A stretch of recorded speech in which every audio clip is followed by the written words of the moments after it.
sejam todos e todas muito bem-vindos e bem-vindas a mais um episódio do Ciclo Inspira, aquele videocast que conecta o SUS à proteção social. Hoje falaremos sobre a campanha do Dezembro Vermelho, a conscientização e a prevenção do HIV e AIDS e outras infecções sexualmente transmissíveis, além de fortalecer o debate do direito à saúde sexual e reprodutiva. Estamos aqui com a nossa convidada Juliana Reich, assessora de projetos e assistente social.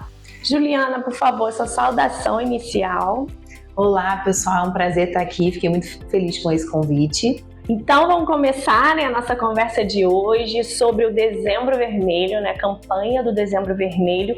E aí eu queria um pouquinho saber, Juliana, assim, com relação à sensibilização, dessa discussão do HIV, AIDS e outras infecções sexualmente transmissíveis, principalmente aí vindo na campanha do Dezembro Vermelho, como que pode contextualizar essa campanha para trabalhar a prevenção, os direitos e principalmente a redução dos estigmas? Então, Flávia, primeiro eu vou me apresentar um pouquinho para vocês entenderem de onde é que eu estou falando, Eu atuo no CEDAPS, que é o Centro de Promoção da Saúde, também faço parte do Fórum de Tuberculose do Estado do Rio de Janeiro e participo do Fórum de ONGs. Esse movimento é um movimento nacional, já tem aí mais de 40 anos, e a gente tem um espaço de articulação e de controle social, onde ativistas do Brasil inteiro se encontram, que são os EONCs, que são os encontros estaduais, regionais, e o encontro nacional, que foi agora em dezembro, marcando o Dezembro Vermelho. Então foi o Encontro Nacional de ONGs AIDS, onde a gente conversa sobre os desafios, sobre as possibilidades dos próximos 2 anos na política de AIDS. E falar sobre prevenção e lutar pelo fim da epidemia do HIV/AIDS é uma meta global. A gente tem discutido isso em todos os espaços. Porém, essas campanhas de sensibilização, como você acabou de falar, de informação sobre prevenção, sobre direitos, sobre garantia de direito, precisam ser constantes. Constantes no sentido de não ser só no carnaval ou somente no em dezembro. Então, ter um esforço coletivo desse tripé, do governo, da sociedade civil, dos profissionais de saúde, também das pesquisas, para a gente poder intervir. E aí, para falar um pouquinho sobre essa realidade e esse panorama, eu trouxe algumas estatísticas do nosso boletim epidemiológico, que saiu agora no início do mês de dezembro, e o NIDES conseguiu concentrar esses dados e colocou já no material no website deles.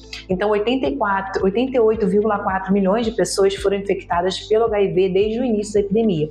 Então, já temos 40 anos aí dessa epidemia. 42,3 milhões de pessoas morreram de doenças relacionadas à AIDS desde o início da epidemia no mundo. Já no Brasil, dados do boletim epidemiológico, foram 46,6 mil pessoas infectadas com o vírus no Brasil no ano passado. Então, a gente teve um aumento de 2022 para cá. Isso é importante. Desses casos, 63,2% dessas pessoas eram pessoas autodeclaradas negras. Então, a gente vai falar um pouquinho desse recorte racial.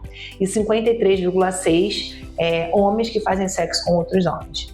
56% dessas pessoas receberam diagnóstico de HIV são homens entre 15 e 34 anos. Então, é importante a gente conhecer essa realidade, O Ministério da Saúde vem trazendo respostas positivas relacionadas às profilaxias, que é a PEP e a PEP, a profilaxia pós-exposição e a pré-exposição, mas a gente ainda tem que avançar e discutir um pouco ainda mais sobre isso. Ótimo que você trouxe esses dados, Juliana, assim, trazendo esses recortes, porque a gente fala muito aqui para os profissionais do SUS e do SUAS.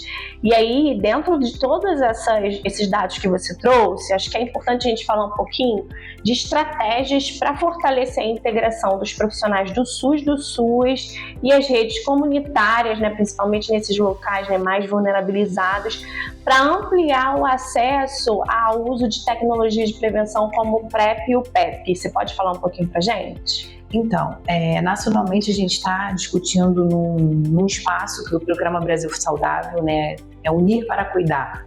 E esse espaço nacional de discussão do governo, dos profissionais de saúde, da sociedade civil, eles construíram algumas diretrizes para a eliminação da AIDS e da transmissão do HIV como um problema de saúde pública até 2030. Não é uma discussão fácil, a gente sabe que vão ter muitos percalços para a gente conseguir isso tão pouco tempo para essa eliminação, mas tem alguns alcances e metas que o próprio governo colocou e instituiu até 2020, até 2030. Então, o diagnóstico, 95% das pessoas que vivem com HIV e AIDS serem diagnosticadas, o tratamento e o alcance da supressão viral em 95%.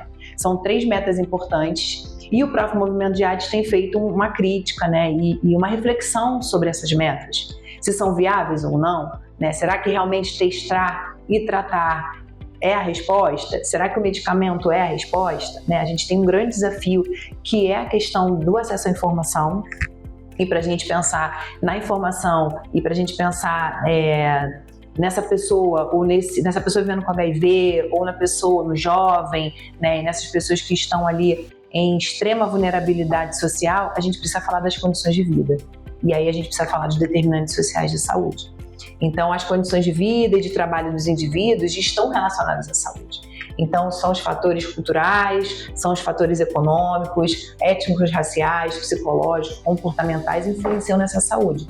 A gente acaba falando assim mais do estilo de vida, das redes sociais e comunitárias, mas a gente precisa pensar nesse indivíduo como um todo. Falar de desemprego, falar de saneamento, falar de água e esgoto, falar de serviços sociais, falar de habitação, falar de educação, e essa reflexão ela precisa existir, né? E quando a gente fala dessa localidade, desse recorte, eu trabalho no CEDAPS na área de prevenção e cuidado, onde a gente fortalece organizações de base comunitária que estão localizadas dentro de favelas, periferias, aldeias, quilombos, e esse recorte é importante. Eu até trouxe alguns dados aqui para a gente conhecer um pouquinho da nossa realidade de favelas e periferias do nosso país. Então, no Brasil, a gente tem 13.151 favelas, 17,1 milhões de pessoas vivendo nessas favelas.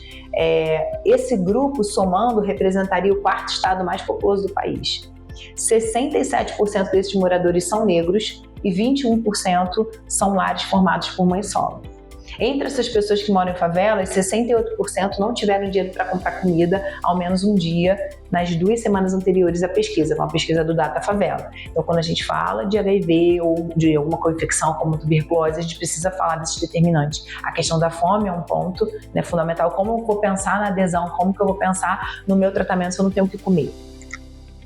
Né? Como que eu vou pensar no meu tratamento se eu não tenho dinheiro para pegar o transporte público, né? Para ir até a unidade de saúde ou um hospital de referência? Então a gente precisa pensar nesse recorte. E aí eu destaquei 4 possibilidades para a gente conversar, né? Primeira, a ampliação de políticas de redução de estigma e discriminação. A intersetorialidade, eu vou falar um pouquinho sobre ações de SUS e SUAS. A consolidação da articulação com a sociedade civil, que tem um papel fundamental. E o aprimoramento da comunicação em saúde. São 4 pontos que a gente pode conversar um pouquinho mais. Perfeito, Juliana. E aí é isso, assim, a gente sabe que esses aspectos socioculturais, como a desigualdade de gênero e a discriminação, eles influenciam para esse contexto de vulnerabilidade que essas pessoas que vivem com HIV e AIDS, né, sofrem. E aí, assim, quais seriam as estratégias para a gente poder mudar essa realidade pensando nesse trabalho aí desse profissional da saúde, desse profissional da assistência social? Precisa de um esforço coletivo, tanto dos profissionais de saúde quanto da sociedade civil. E ampliar essas políticas de redução do estigma e discriminação é fundamental. Então, o estigma e a discriminação podem levar a violações de direitos humanos básicos, né? O acesso ao diagnóstico, o acesso ao tratamento. Então, quando uma pessoa chega a uma unidade de saúde, uma pessoa em situação de rua, por exemplo, chega na unidade de saúde e ela ali não é acolhida, ela não vai voltar. Ou então, quando uma mulher trans, uma pessoa chega numa unidade de saúde, ela não pode usar o nome social. Isso é uma barreira, né, do acesso, é uma violação de direito. Então, aumentar essa sensibilização sobre o estigma e suas consequências, né, como elas prejudicam, através de campanhas, por exemplo, né, com amplitude, então, rádio, televisão, isso precisa de investimento. A sociedade civil não consegue dar conta dessa comunicação mais ampliada para a população geral. Apoiar serviços jurídicos relacionados aos direitos das pessoas vivendo com HIV. A gente tem organizações que fazem esse trabalho de apoio jurídico. No Dezembro Vermelho tem alguns apoios financeiros, né? Mas a gente sabe que isso precisa ser uma política, precisa ser algo ampliado. a sensibilização de parlamentares do legislativo também, para de fato aplicar leis que protejam as pessoas vivendo com HIV, né? Treinar os profissionais de saúde. A gente sabe que é uma rotatividade muito grande desse profissional, então ele chega na unidade, ele, por exemplo, pode não conhecer uma lei do sigilo, né, que não pode falar da sorologia da pessoa vivendo com HIV para ninguém, né? Então esse profissional ele precisa estar constantemente sendo capacitado, e não só o profissional, o agente comunitário de saúde, mas a pessoa que está responsável pela segurança na unidade, na porta da unidade. Ele precisa acolher essa pessoa. Eu não preciso falar para onde eu estou indo, né? Eu posso ir diretamente ao local da minha consulta. E essa ética médica relacionada ao HIV contribui para a redução e mitigação do estigma. Então são possibilidades aí que a gente precisa trabalhar junto para a gente poder avançar com relação à ampliação então de políticas de redução do estigma. A intersetorialidade, como você falou, né, é essa interação de ações de conhecimento, de esforços dos diferentes setores. Então a saúde precisa conversar com a assistência, que precisa conversar com a educação, que precisa conversar com quem está discutindo a segurança alimentar, esporte e lazer. É olhar para esse indivíduo como um todo. Aí a gente consegue avançar. Esse olhar ampliado para a produção do cuidado, do diálogo, e a gente entende que a atividade no território e na localidade, ela ganha força quando ela é pensada junto. Então, o SUS precisa conversar com o SUS e também conversar com a sociedade civil organizada. Então, a gente tem conselhos de saúde, são espaços fundamentais para a construção de políticas públicas, e a gente precisa ter essa sinergia, né, das secretarias, dos programas, né, em outros municípios. Esse diálogo, essa conversa, essa construção compartilhada diante de uma situação, de um problema relacionado ao HIV. Então, essa intersetorialidade é fundamental. Agora falando um pouquinho sobre tuberculose, Juliana, com infecções como a tuberculose no Brasil, é muito comum elas estarem ligadas às pessoas que vivem com HIV e AIDS, né? E aí, como que pode ser feita essa abordagem integral, né, nesses territórios? E como que os profissionais da atenção básica, eles podem melhorar, né, esse tipo de atuação para o acompanhamento dessas pessoas junto com a assistência social? Então, a tuberculose é a doença que mais mata pessoas vivendo com HIV, né? A tuberculose também é uma doença determinada socialmente, que tem as suas questões e as suas especificidades. Então, essa pessoa que está em tratamento da tuberculose, ela vai precisar de um cuidado, ela vai precisar de uma assistência maior, né? E que vive com HIV também. Então, essa sinergia com a assistência é fundamental. Então, para ter acesso, por exemplo, a uma cesta básica ou um cartão alimentação, precisa existir essa sinergia. Para ter acesso a um vale-transporte, né, ou para ter acesso a algum benefício. Então, a gente tem uma instrução operacional normativa de 2019 que é pouco conhecida. Então, o movimento de AIDS tem feito essa discussão para também a gente se apropriar das leis que possam instrumentalizar o nosso trabalho.